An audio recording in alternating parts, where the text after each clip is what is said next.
Ya, entonces vamos a iniciar la clase de hoy que corresponde a la termorregulación en el recién nacido, que dijimos que esto es una situación, ¿verdad? Un problema transversal para cualquier recién nacido que tiene que iniciar entonces la adaptación al ambiente extrauterino, más considerando que son recién nacidos, ¿verdad? Que llegan a hospitalizarse por alguna causa. Por ejemplo, los prematuros, obviamente van a tener mayor problemas para regular su temperatura corporal. Bueno, los seres vivos, ¿cierto? Somos homeotermios, que es entonces tener la capacidad de mantener la temperatura corporal de acuerdo a distintos mecanismos que permiten regular la cantidad de calor, ¿cierto? Tanto el aumento, ¿verdad? Como la pérdida de calor, lo cual hace entonces que se produzca la termorregulación y que se mantenga el cuerpo de acuerdo a una temperatura adecuada, ¿verdad? Que va a depender en el caso del recién nacido por su condición y por su labilidad, es un poquitito más elevada que la temperatura de un adulto. Ya lo vimos entonces, ¿verdad? Habíamos dicho que los rangos de temperatura del recién nacido, que lo que nosotros consideramos como óptimo es sobre 36,5 y menos de 37, o sea, hasta 37 grados Celsius, controlado, ¿verdad? A nivel axilar. Bueno, en relación a la termorregulación, existen varios fundamentos por qué el niño tiene esta labilidad, y uno es porque en general el recién nacido tiene facilidad para enfriarse. También la capacidad de producir calor es limitada, ¿verdad? Porque no tiene todos los mecanismos que le va a permitir entonces en una situación de exposición al frío generar calor. Ahora, los mecanismos de pérdida de calor pueden estar aumentados según la edad gestacional, ¿verdad? Mientras más pequeño el niño, mientras más inmaduro, entonces va a ser mayor la pérdida de calor. Y la temperatura del ambiente tiene que ver, ¿verdad?, con el crecimiento y desarrollo del neonato. O sea, somos nosotros los que tenemos que preocuparnos entonces de mantener este ambiente térmico neutral, que ya dijimos, que permitiría entonces que el niño regule su temperatura en los rangos ya mencionados. El número creciente de recién nacidos de muy bajo peso de nacimiento, lo vamos a ver después en la clasificación, pero en general muy bajo peso de nacimiento, ¿cierto? Es un peso insuficiente que hace necesario entonces optimizar los recursos para lograr que la transición y la adaptación sea lo más fisiológica posible y así ayudar a mantener la estabilidad térmica y a prevenir complicaciones que pueden originarse nada más que por un problema de regulación de la temperatura. Okay. Bueno, ¿cómo se produce entonces dónde está, digamos, el termostato, ¿cierto? Está, la termorregulación es controlada a nivel del hipotálamo. Entonces, los estímulos térmicos que provienen de la piel, de receptores térmicos profundos y también de receptores térmicos en el área preóptica del hipotálamo. Esta información entonces describe el estado térmico corporal y se procesa y se modifica la temperatura corporal, ya sea produciendo o perdiendo calor, ya que eso es lo que nosotros tenemos esta limitación en los recién nacidos. La cara y la mucosa respiratoria del recién nacido son muy sensibles a los cambios de temperatura, ¿de acuerdo? Así que tenemos que preocuparnos de todos estos mecanismos por los cuales el niño puede perder o ganar calor. Bueno, la cantidad de calor que se pierde y la rapidez con que ocurre es proporcional a la gradiente de temperatura en el recién nacido. O sea, si el niño está más tiempo expuesto a un ambiente frío, obviamente el descenso va a ser mayor, ¿verdad? Y por supuesto que después va a costar aún más que el niño regule adecuadamente su temperatura. Entonces, tiene que ver entonces con el medio que lo rodea, con el aire, con los líquidos, con los sólidos y también con los objetos que rodean al niño.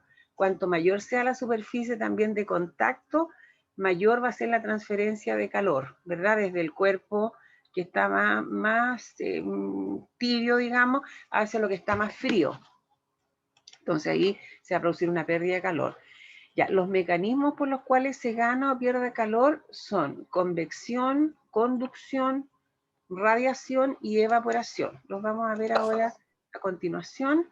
¿Verdad? La convección es la transferencia de calor de un cuerpo a otro que está en movimiento, y esto es propio de los fluidos. Por ejemplo, cuando se abren las puertas de la incubadora, ¿ya? En el caso de un niño, ¿verdad?, que está usando, estamos hablando de un paciente prematuro con un peso insuficiente, que está en una incubadora, al abrir las puertas se va a producir entonces este movimiento de un aire un poco más frío, y eso va a provocar entonces que el niño pueda tener alteración de su temperatura corporal. Hoy en día existen cada vez los equipos, ¿verdad? Son un poco más, han ido evolucionando la tecnología, entonces hoy en día existen las incubadoras que tienen, cuando uno abre las puertas por donde uno atiende al bebé, ¿cierto? Para atender al paciente uno tiene que abrir las portezuelas, tienen en una ranura por dentro que produce la salida de aire tibio, ¿ya? Entonces, como una cortina de aire caliente que en el fondo evita que el niño pierda calor por este mecanismo. También puede ser, perdón, cuando se utiliza aire o oxígeno no precalentado, ¿ya? Si el niño respira, ¿cierto?, un aire o un oxígeno que está frío, eso también, aparte de producir otras consecuencias, ¿verdad?, por lo frío, va a hacer que el niño también pierda calor, nada más que al respirar el aire helado, o también, como decíamos, al estar en contacto la superficie de su cara con una temperatura un poco más fría. Bueno, ¿cuáles serían las intervenciones de enfermería que podríamos hacer entonces en relación a este mecanismo? Evitar la apertura frecuente de las puertas de la incubadora. Eso significa que tenemos que planificar la atención de enfermería, ¿verdad?, para no tener que mantener mucho rato expuesto al niño con las puertas abiertas. En el recién nacido de muy bajo peso de nacimiento, se usan manguillas ajustadas a los brazos para reducir la pérdida de calor, pero actualmente los equipos más nuevos, que son mucho más fáciles, ¿cierto?, de manipular, tienen este sistema, como les comentaba yo, de cortinas de aire caliente que en el fondo impiden que se produzca esta diferencia, este flujo de aire frío que puede entrar desde el exterior a la incubadora. Administrar el oxígeno precalentado, ya el oxígeno que recibe el niño, que requiere oxígeno, ¿verdad? Porque un niño puede estar en una incubadora y puede no requerir oxígeno. Las incubadoras en general funcionan con un sistema de aire que se va a tener un motor, ¿verdad?, un ventilador que permite el recambio de aire, ¿ya? Pero no, si uno quiere, o más bien si uno necesita que el niño reciba oxígeno, se le puede adicionar oxígeno dentro de la cúpula, pero no es una condición propia de las incubadoras, puede usarse, digamos, sin oxígeno adicional, ya solamente con aire. Entonces, obviamente, si funciona solamente con aire, ese aire va a estar calientito porque tiene este ventilador y mediante la temperatura que tiene la cúpula, permite que el aire que circula sea tibio, entonces evita en el fondo que el niño se enfríe. Si el niño está recibiendo un sistema de oxígeno adicional, hay que proporcionárselo a una temperatura cercana a la temperatura corporal, es decir, aproximadamente a 37 grados Celsius. En los pacientes que están intubados, los pacientes que están conectados a ventilación mecánica, la FiO2 entregada debe ser calentada alrededor de 37 grados Celsius, ¿ya? Nosotros usamos calefactores con sistemas automáticos que funcionan aproximadamente a 37 grados Celsius. A diferencia del adulto, ¿cierto?, que no siempre los adultos se usan estos sistemas calefaccionados, ¿ya? Pero en el caso del recién nacido, sí o sí hay que usar el sistema de oxigenoterapia, sobre todo si el niño está recibiendo oxígeno a través de un tubo endotraqueal, tiene que estar entibiado. Bueno, el otro mecanismo es la conducción, que es la transferencia de calor por contacto directo de un cuerpo con otro. O sea, aquí hay una situación en que uno, por ejemplo, puede recostar al niño en una cama fría, ¿cierto? La ropa helada también le va a generar al niño perder calor, ¿verdad? O sea, va a haber una transferencia desde el cuerpo del niño hacia la superficie de la cama, y eso también va a condicionar que el niño se nos enfríe. Entonces, ¿qué es lo que hacemos nosotros para evitar eso? Es siempre mantener las unidades, ¿cierto?, las incubadoras previo a que nos avisen que va a llegar un paciente, hay que mantenerlas calientitas, enchufadas, de manera de que no exponer al niño a esta forma de pérdida de calor. Las placas de rayo, cuando tomamos radiografía en la unidad, nosotros tenemos un equipo portátil, así que los bebés se les toman las radiografías ahí. Siempre hay que preocuparse de recostar al niño no sobre la placa directamente al cuerpo, porque si no rápidamente va a perder calor, sobre todo si es un paciente de muy bajo peso de nacimiento. ¿Ya? Las manos frías del personal, cuando uno atiende al bebé y lo toca con las manos frías, también va a haber una transferencia, ¿cierto?, de calor directa, ¿cierto?, por contacto directo al tocarlo. Entonces, idealmente hay que usar agua tibia, ¿verdad?, para lavarse las manos. El fonendoscopio que esté frío, y habitualmente uno como que lo entibia un poquito con la mano, y también hay que usar un fonendo que sea adecuado para un recién nacido de un tamaño más pequeño, ya no los fonendos grandes, porque si no es mayor la superficie a la que se expone, ¿cierto?, al niño. Entonces, entibiar el estetoscopio, ¿cierto?, antes de examinar al recién nacido, lavarse las manos con agua caliente antes de tocar al paciente. Bueno, en la realidad no siempre tenemos, a veces hay limitaciones en el servicio, porque nosotros disponemos de agua caliente, pero de pronto no siempre sale el agua tan caliente como uno quisiera, pero en general tiene que ser, ojalá, preocuparnos de mantener, ¿cierto?, las manos tibias. Usar la ropa precalentada, proteger las placas de rayos, ¿cierto?, con una sabanilla delgadita para no recostarlo sobre la placa helada. Las balanzas también, nosotros le colocamos o un papel aislante en la superficie o puede ser un pañal. Entonces, siempre hay que colocarlo antes de manera de eliminar el peso, ¿verdad? El peso del pañal, porque el pañal igual va a pesar, no sé, 20 gramos y podríamos falsear el peso del bebé. Así es que hay que considerar todas esas intervenciones de enfermería para evitar entonces que el niño pierda calor por este mecanismo. Después tenemos la radiación, ¿verdad?, que es la transferencia de calor hacia superficies frías del ambiente que no están en contacto con el cuerpo. O sea, aquí no hay un contacto directo, y de igual forma, aunque no hay un contacto directo, el niño igual va a perder calor hacia el objeto frío que lo rodea. Ejemplo, las paredes de la incubadora, ¿ya?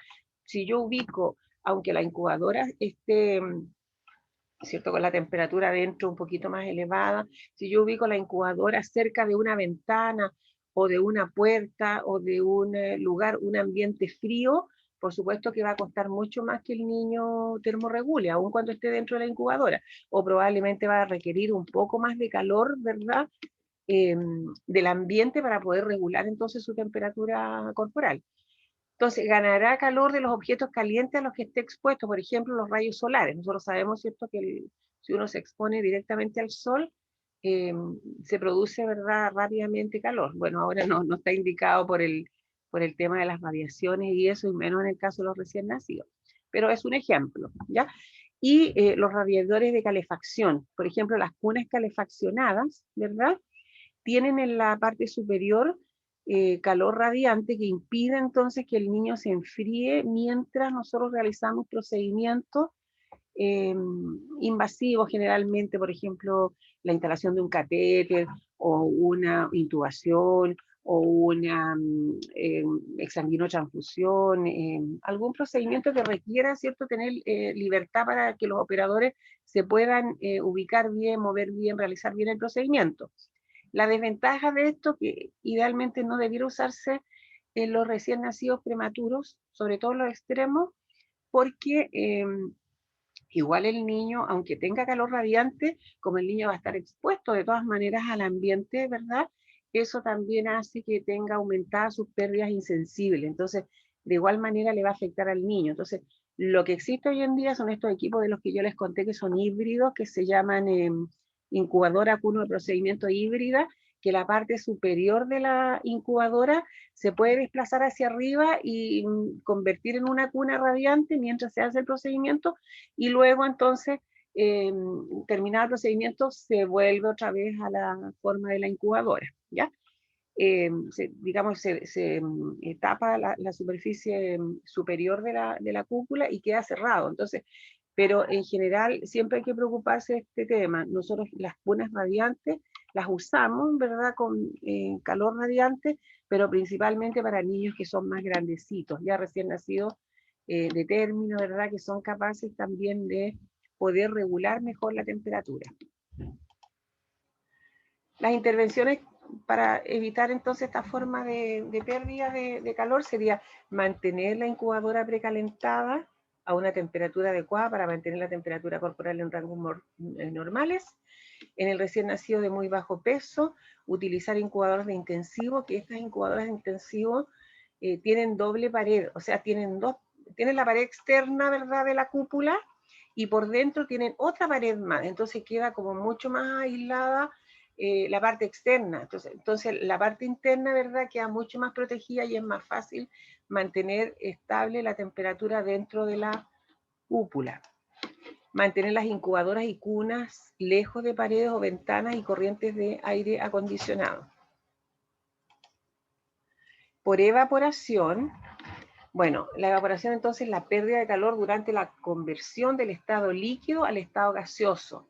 Por este mecanismo se pierde calor a través del gasto energético del paso del agua a vapor de agua. Ejemplo, cuando un recién nacido está con el cuerpo mojado, ahí como la imagen de esa bebé, esa es una imagen antigua en todo caso, es muy antigua, que se está bañando esa bebita, ya porque ustedes saben que ahora no se pueden sacar fotografías, así que es una limitante que tenemos un poco, pero son unas fotos antiguas que tenemos. Que ahí se ve incluso la carita de la bebé que está como con un poquito de frío porque tiene su cuerpo mojado, ¿ya? Entonces cuando el recién nacido está con el cuerpo mojado o en contacto con sábanas o pañales húmedos, cuando se utiliza alcohol, que ya lo habíamos conversado también, en grandes superficies de la piel, aparte de producir evaporación, ¿verdad?, del calor de la superficie, también se expone al riesgo de quemadura porque el alcohol también puede quemar la piel del recién nacido. Entonces, las intervenciones de enfermería después del parto es fundamental, ¿cierto?, secar al recién nacido. El secado tiene dos objetivos. Uno es prevenir la pérdida de calor, ayudar a que el niño termorregule adecuadamente y también estimular los movimientos respiratorios del niño, ¿cierto? Es como estimularlo para que inicie una respiración efectiva. Y luego entonces remover esa ropa y mantenerlo también en una superficie entibiada. Al bañar al recién nacido, no exponerlo demasiado al ambiente, ¿ya? Nosotros a todos los recién nacidos que están hospitalizados los bañamos una vez a la semana. Eso lo hacemos como una forma de prevenir las infecciones a la piel del niño que está hospitalizado y en general, porque ustedes saben que la indicación del baño en el recién nacido es una vez caído el muñón umbilical, ¿cierto? Pero nosotros a veces tenemos bebés que todavía tienen el muñón, nosotros igual los bañamos, pero tomamos siempre la precaución de secar muy bien el muñón y después pasarle alcohol, ¿verdad?, para que se deshidrate y no quede húmedo. Ya, pero cuando lo hacemos, igual tratamos de hacerlo rápidamente, de no exponerlo demasiado, ¿verdad?, para evitar que el niño tenga desajuste en su temperatura. Cambiar los pañales toda vez que sea necesario, o sea, la piel hay que mantenerla, ojalá, seca y limpia. Utilizar adecuadamente el alcohol al realizar procedimientos como punciones, aseo de cordón, etc. ¿Cuáles son los factores que contribuyen a la vulnerabilidad del recién nacido? Bueno, tenemos el tono motor y la actividad. Los recién nacidos enfermos y los niños de pretérmino tienen tono y actividad disminuidas, ¿verdad? Que resulta entonces en una disminución de la producción de calor. La postura corporal también tiene que ver porque el recién nacido tiene su postura determinada por la edad gestacional. Dijimos que el recién nacido de término tiende más bien a mantener la postura en flexión, o sea, puede achicar, ¿cierto?, su superficie corporal. Cuando uno tiene frío, ¿qué hace? ¿Cierto? Como que uno se encoge, ¿no es cierto? En el caso del recién nacido de pretérmino, mientras más prematuro sea, menos posibilidades tiene de disminuir entonces su superficie corporal, sino que más bien tiende a la extensión, ¿ya? En el caso de la sudoración, es el más importante mecanismo para perder calor en ambientes cálidos, ¿verdad? Está limitado en el recién nacido de término y especialmente limitado en el de pretérmino por la inmadurez de las glándulas sudoríparas. No tienen la posibilidad de perder calor. ¿Y eso qué significa? Que en el fondo si yo abrigo demasiado o aporto demasiado calor ambiental en un niño, en vez de provocar que el niño empiece a sudar para perder ese calor extra que le estamos dando, como no tiene bien desarrollados estos mecanismos, ¿verdad? ¿Qué va a pasar? Va a aumentar la temperatura corporal, entonces también puede presentar hipertermia, ya no solamente hipotermia, sino que hipertermia, o sea que tenga más de 37 grados, a veces hasta 38, ¿cierto? Fiebre, que no necesariamente es un indicador de infección, es de infección, pero a veces también puede ser solamente un problema de termorregulación. Y esto tiene relevancia porque tan peligrosa como la hipotermia es la hipertermia, porque eso también puede producir daño cerebral, ¿ya? Entonces, es un tema que de verdad nos preocupa mucho cuando nosotros tenemos estos pacientes, sobre todo los niños más inestables, los niños críticos, los niños de muy bajo peso de nacimiento. Bueno, el recién nacido está también propenso, como dijimos, al sobrecalentamiento por su limitado aislamiento, la capa limitada de grasas subcutáneas, ¿ya? Porque, bueno, los niños más grandes tendrán un poquito más gorditos, pero en el caso del niño prematuro, ¿verdad?, de pretérmino, tiene muy poco tejido adiposo.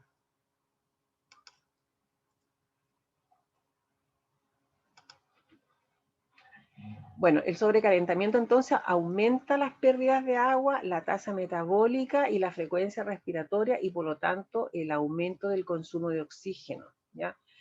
Los calofríos, ¿cierto? Que es una respuesta muscular especializada, está pobremente desarrollada entonces en el recién nacido, ¿ya? No tiene la capacidad, ¿verdad?, de producir calofríos cuando hay alguna alteración de la temperatura. Es el mecanismo principal para producir calor frente al frío en el niño después del periodo neonatal y en el adulto, ya no así, ¿verdad?, en los niños más pequeños. El control vasomotor, el calor del interior del cuerpo es disipado a la superficie cutánea a través del torrente circulatorio. La pérdida de calor a través de la piel depende del flujo sanguíneo cutáneo. La vasoconstricción, ¿cierto?, disminuye la pérdida de calor, por eso cuando el niño tiene frío, ¿cierto?, se pone palidito, ¿verdad?, se vasocontrae. Por el contrario, la vasodilatación aumenta la pérdida de calor. Ahora, la diferencia entre la temperatura cutánea y corporal es lo que se llama gradiente térmica interna. Me quedan 10 minutos, así que si se me corta ahí nos conectamos, ¿ya? La diferencia entre la temperatura entre la piel y el ambiente es lo que se llama gradiente térmica externa. El control vasomotor está bien desarrollado en el niño de término, pero limitado, ¿cierto?, en el niño de pretérmino según su edad gestacional. Ahora, en relación a la producción de calor, hay una forma de producción de calor que resulta del metabolismo basal, de la actividad muscular y de la acción de los alimentos y se denomina termogénesis no termorreguladora, ¿ya? Hay otro mecanismo de producción de calor, que esto sí tiene que ver más específicamente con el niño, que ocurre como respuesta al frío y se denomina termogénesis termorreguladora o termogénesis química, ¿ya? ¿Qué es lo que es eso? Bueno, el organismo tiene mecanismos para aumentar la producción de calor en respuesta al frío y se efectúa principalmente a través del metabolismo de la grasa parda. La grasa parda es un tejido graso distribuido en la región interescapular alrededor de los vasos, ¿verdad? Los vasos sanguíneos grandes, los músculos del cuello, las axilas, el mediastino, entre el esófago y la tráquea y alrededor de los riñones. El frío aumenta la producción de noradrenalina, lo que produce entonces que se produzca la lipólisis de esta grasa.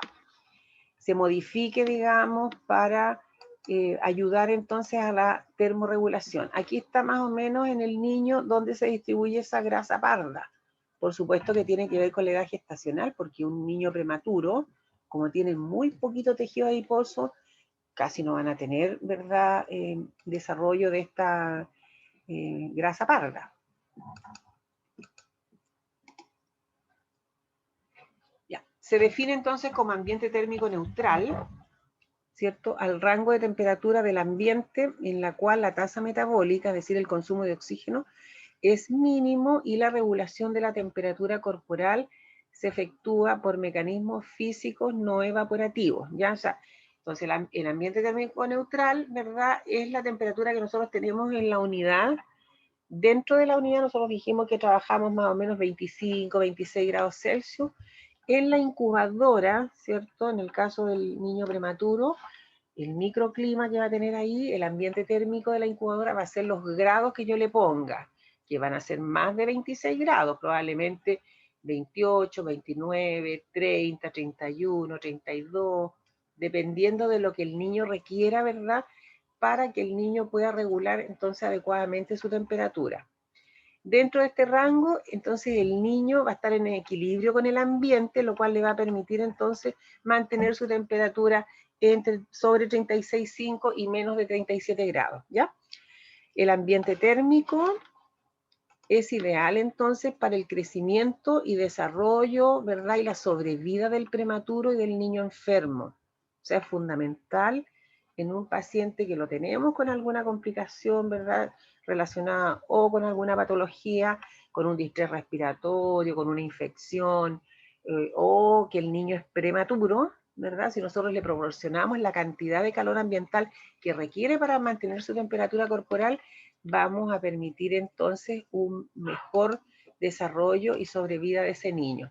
Bueno, aquí está más o menos la tablita de acuerdo a la edad, ¿verdad?, del niño y al peso. Mientras más pequeño en edad, también va a requerir más temperatura ambiental. Ya estos más o menos son los rangos de temperatura de acuerdo al peso. ¿Ya? Aquí en la tabla ustedes pueden ver que inicialmente, bueno, mientras más pequeño, obviamente va a necesitar más cantidad de calor para termorregular, y a medida entonces que van aumentando las horas y aumentando el peso, la temperatura, el rango de temperatura también va a ir disminuyendo, ¿ya? Nosotros nos ayudamos harto con el servo control de temperatura, ¿ya? Y les voy a explicar. Bueno, el efecto entonces del ambiente térmico sobre el recién nacido tiene que ver con la mortalidad. O sea, un niño que tiene problemas para termorregular va a tener mayor riesgo entonces de mortalidad, ¿ya?, de complicación, y finalmente aumentar entonces la tasa de mortalidad. Tiene que ver con el crecimiento, porque el recién nacido de pretérmino en ambientes inadecuados va a subir menos de peso, ¿ya? Por lo que se debe evitar entonces el gasto calórico, ¿verdad?, para que el niño termorregule. Ya la idea es que el niño no gaste de su propia economía, ¿verdad?, para poder termorregular, sino que nosotros tenemos que aportarle una cantidad de calor entonces para ayudar a que el niño mantenga su temperatura estable. La hipoglicemia y la acidosis por un mayor consumo energético, y en general los tejidos, cuando se produce hipotermia, por ejemplo, se va a producir menor entrega de oxígeno a los tejidos, ya por la vasoconstricción. La enterocolitis necrotizante, que es una patología que afecta principalmente al recién nacido de pretérmino, también es una patología que tiene una, bueno, en general cursan cuando son grados leves, ¿verdad? Resultan bien, pero cuando se produce, por ejemplo, una perforación intestinal, el pronóstico cambia, ¿verdad? Y también tiene una mortalidad importante. Entonces, esto se relaciona porque al haber, por ejemplo, una hipotermia mantenida, ¿cierto?, que el niño permanezca muchas horas con su temperatura corporal muy baja, eso se relaciona también con la disminución por la hipoperfusión y la vasoconstricción a nivel de todo el territorio esplácnico, ¿cierto?, de todo su sistema digestivo. Entonces, al haber menos cantidad de oxígeno, puede eso en el fondo producir una lesión celular a ese nivel y producir entonces ulceraciones de la mucosa o perforaciones, ¿verdad?, que le van a dar este pronóstico de gravedad. Así que tiene que ver, ¿verdad?, por la vasoconstricción que se produce al mantener mucho tiempo un niño con hipotermia.